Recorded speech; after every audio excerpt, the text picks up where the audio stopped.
Hi guys, magandang araw po sa inyong lahat. Ito naman pong kaibigan nyo si Jake. Sa video natin ngayon, pag-usapan po natin, Senador Jinggoy Estrada disappointed sa paghirang na PNP chief kay Major General Torres, no? Before tayo guys magsimula, magpapasalamat muna po ako sa lahat ng mga followers, supporters ng channel ko. Maraming salamat po guys sa inyong walang sawang panonood at suporta. Kung bago lang kayo sa channel ko at gusto nyo ang video na ito, paki-like lang po, share, and huwag kalimutang mag-subscribe.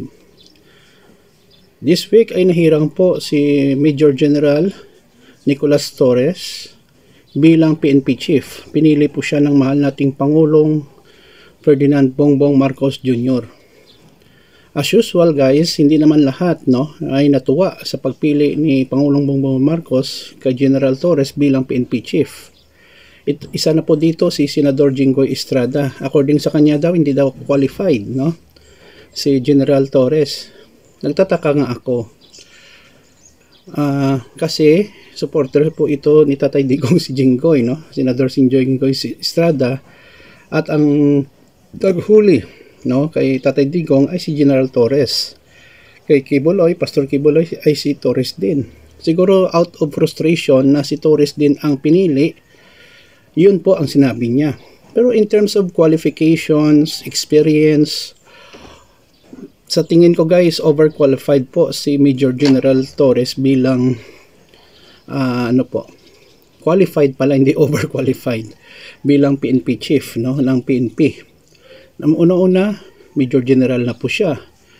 Sa karanasan, sa experience at iba pang aspeto bilang pinuno ng PNP, kayang-kaya talaga ni PNP Chief Nicolas Torres magpamahala sa PNP.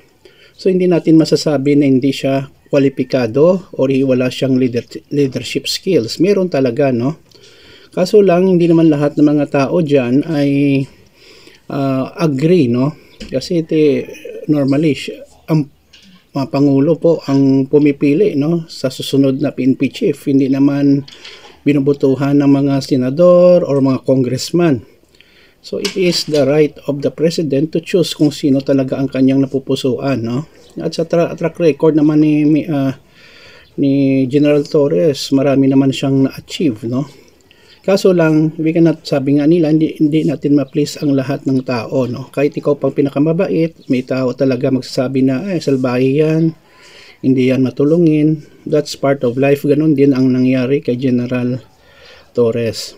Hintayin, ni Senador Jinggoy Estrada na maging presidente siya at siya rin pumili ng kanyang gustong maging PNP chief. Kasi kanya yun na privilege, bilang Pangulo na kung sino talagang gusto niyang PNP chief, Yun lang po guys. Pakilagay lang po sa comment section ng ating video. Please like, share, and huwag kalimutan mag-subscribe sa channel ko. Thank you so much. Mahal ko kayo. Ingat po tayo lagi. Ito naman pong kaibigan nyo si Jake. Paalam.